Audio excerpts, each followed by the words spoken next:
কালো জিরা কারা কারা দৈনিক খাও? হাত উঁচু করো তো। আচ্ছা, অনেকে কালো জিরা খায় না। শোনো, আমি তোমাকে সত্যি কথা বলি, কালো জিরা ব্রেইনের যে ইনফেকশন হয় না, ব্রেইনের খোসর মোসর, এইটা ধ্বংস করতে, এইটার বিরুদ্ধে ফাইট করতে সবচেয়ে ভালো একটা উপাদান হচ্ছে কালো জিরা। কি নাম বলো?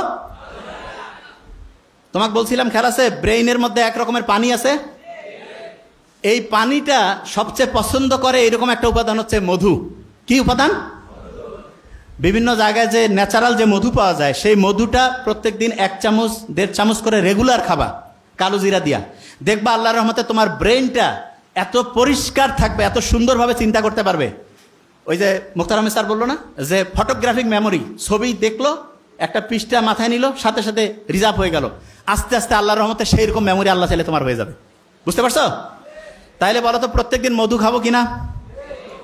কালো জিরা প্রত্যেক দিন। যারা মেডিকেলে পরীক্ষা দিবে কয়টা বক্স পড়বে দৈনিক? যারা ঢাকা ইউনিভার্সিটিতে দিবে তারা? যারা 2টায় দিবে কয়টা? 6টা। 2টায় দিলে 6টা। আচ্ছা, হঠাৎ করে মেজাজটা গরম হয়ে যায়, মাথাটা একটু খোঁচর মোচর করে, আসে না এরকম অনেকের? ওই সময় একটা কাজ করবা, সেটা কি বলি? ওই সময় খুব সহজ কাজ, সেটা হচ্ছে কি জানো? চোখ বন্ধ করবা। করো করো,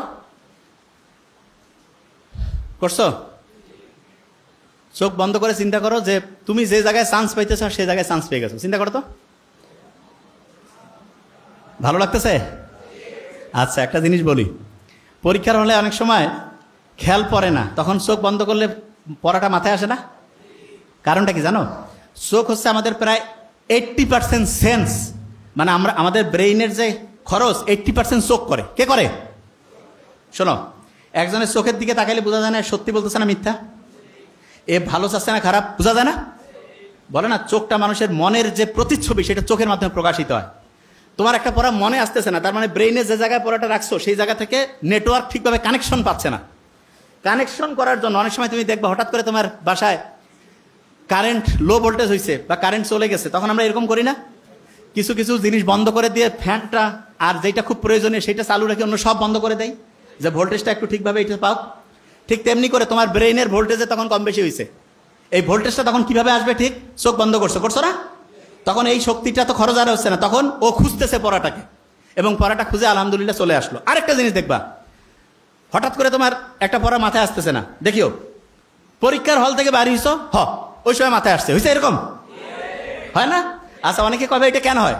বলি একটা জিনিস, ব্রেইনের একটা অসাধারণ বৈশিষ্ট্য হচ্ছে কোনো প্রেশার নিতে চায় না, প্রেশার নিতে চায় না। তার মানে তুমি পরীক্ষার হলে পরীক্ষা দিচ্ছ, তোমার একটা পড়া মাথায় আসতেছে না, ওই যে জায়গা থেকে বেরোইছিলাম, প্রথম কাজ হচ্ছে চোখ বন্ধ করা। কি করবা? বলো না কেন? চোখ বন্ধ করার পরে বুক ভরে শ্বাস নাও, এইরকম করে 3 থেকে 5 বার নিবা এবং ছাড়বা। ওই সময় ব্রেইনের যেই জায়গাটায় তথ্যটা রাখছিলা সেইটার সাথে নেটওয়ার্কিং ব্যবস্থাটা স্ট্রং হয়ে যাবে, দেখবা যে ইনশাল্লাহ মাথায় চলে আসছে। আর যদি না আসে তখন ওই প্রশ্নটা একটু রিজার্ভে রাখবা, রেখে ওই জায়গাটা ফাঁকা রেখে অন্য জায়গায় হচ্ছে পড়া শুরু করবা, অন্য জায়গায় লেখা শুরু করবা, এবং করার পরে হঠাৎ করে দেখবা চট করে মাথায় চলে আসছে, হয় না? হয়, তখন ওই জিনিসটা লিখবা। ক্লিয়ার? আচ্ছা,